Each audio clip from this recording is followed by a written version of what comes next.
Profesor Lacalle, ¿se ha salido Pedro Sánchez con la suya o se va a salir con la suya en el tema del Constitucional? Yo me temo que se va a salir con la suya, porque va a acordar con los independentistas y con Más País una modificación de la ley de cómo se modifica también el Tribunal Constitucional, y yo creo que se va a salir con la suya, pero es muy peligroso, claro.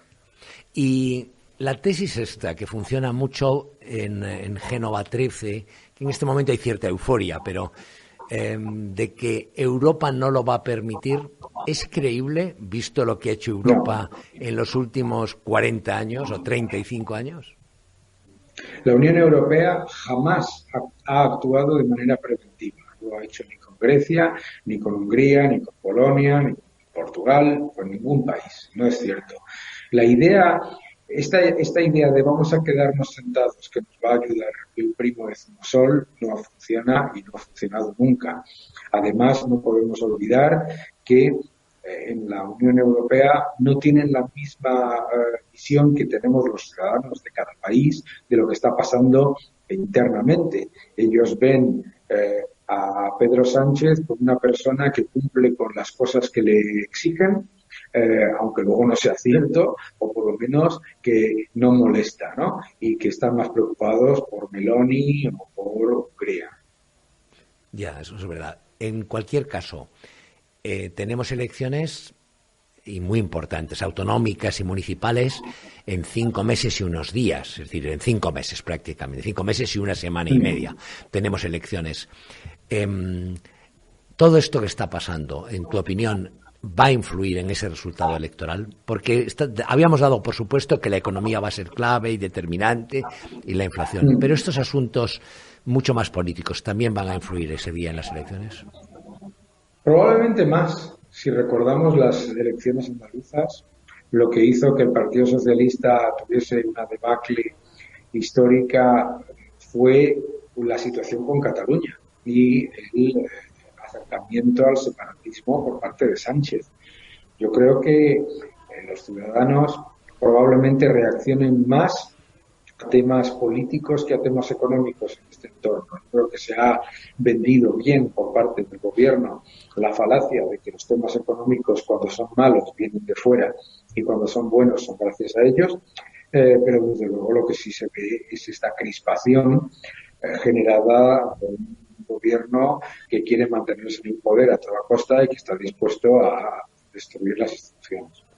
Escribes en tu Twitter, en uno de los últimos posts que has subido, el penúltimo, el último que has subido, por lo menos que yo he visto, que la famosa reforma laboral, que las medidas que está tomando Yolanda Díez y compañía no están funcionando. Dice, el paro es más alto de lo que se dice, el paro es más profundo de lo que se dice. ¿Qué es lo que no funciona? No funciona nada, han sido medidas puramente cosméticas. Muchos lo alertamos. Yo escribí un artículo en diciembre de 2021 alertando que el único objetivo de la reforma laboral era disfrazar el paro.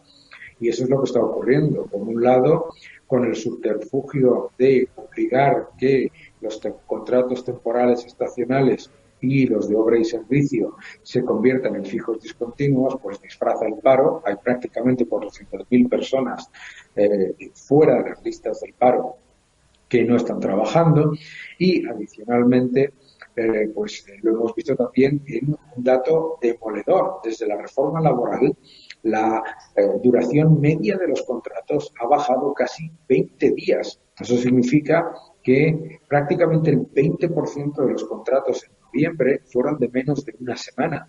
Por lo tanto, la reforma laboral para lo único que ha servido es para disfrazar lo que es la tasa de paro oficial y fundamentalmente para disfrazar la precariedad y fundamentalmente llamar fijo a cualquier cosa.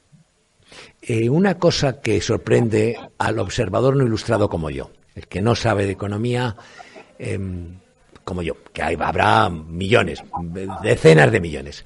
Uno mira alrededor y dice, bueno, hay una crisis, es evidente, los precios están disparados, la inflación es galopante, tenemos un paro enquistado, alrededor de los 3 millones siempre, cientos de miles arriba o cientos de miles abajo, y sin embargo llegan los puentes y da la sensación de que todo el mundo se va de vacaciones y sale uno a la calle en una ciudad como Madrid, que es una ciudad muy activa, y todo está lleno. Los bares están llenos, las comidas y cenas de Navidad bloquean todo. ¿Cómo se explica eso? Sí, yo me acuerdo, y probablemente tú también te acordarás, en la crisis del 2008, que Berlusconi dijo las famosas palabras de ¿cómo va a haber crisis si están todos los restaurantes llenos? ¿No? Sí. Lo que suele ocurrir en un periodo como el que estamos viviendo ahora, sobre todo después de que nos encerrasen obligatoriamente con la pandemia, es que cualquier renta disponible que tengan los ciudadanos que puedan usar para actividades sociales, para el ocio, la consumen. Y es verdad que el turismo y el consumo se mantienen relativamente adecuados. Pero fíjate qué dato más interesante.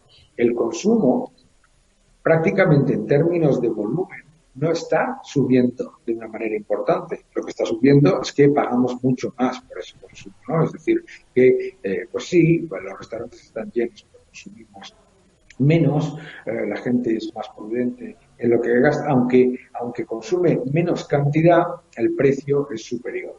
Por lo tanto, pues lo que fundamentalmente estamos viendo es el deseo de la gente de disfrutar un poco de la vida en unas circunstancias muy difíciles. Pero no olvidemos que en el año 2008, y no digo que las circunstancias sean las mismas, en el año 2008 yo venía a España y parecía que estábamos de fiesta, es decir, estaba todo absolutamente a reventar, ¿no? Sí.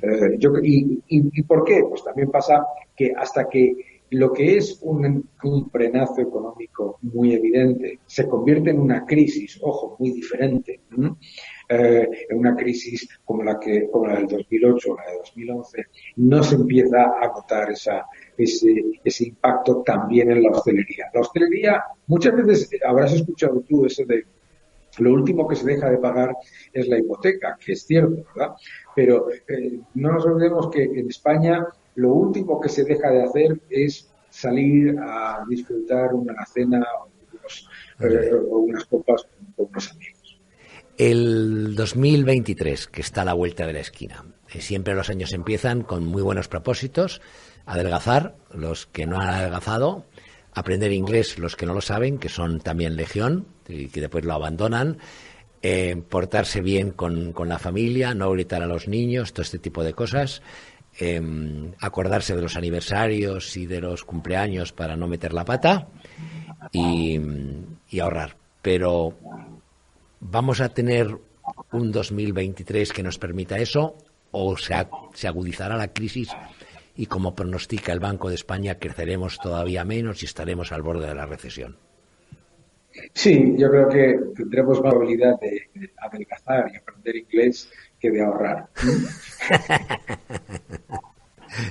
Y me temo que si vemos las estimaciones tanto del Banco Central Europeo como del Banco de España, como de la IREF, etcétera, etcétera, la inflación en el año 2023 volverá a ser elevada y la inflación es acumulativa. Es decir, sobre una inflación del 7% en el 2022 y una del 5% en el año 2021, nos vamos a encontrar con la inflación por lo menos del 4%, según dicen en sus propias estimaciones, ¿no? Y con un frenazo económico que además no entra en recesión técnica porque el gasto público es muy elevado y eso, digamos que sostiene el Producto Interior Bruto, pero que sí entra en una contracción severa del sector productivo, que es lo donde estamos ahora mismo, ¿verdad? Y yo creo que, bueno, pues la probabilidad de ahorrar va a ser muy complicada, así que aprovechemos, los que no sepan inglés, aprovechen para estudiar inglés o para ver películas sin doblar, que probablemente funciona mejor que estudiar. Y adelgazar. Muchísimas gracias, Daniel Lacalle. Eso probablemente también, considerando la inflación que se estima, va a ser un poquito más sencillo, porque no te creas. Muchas gracias.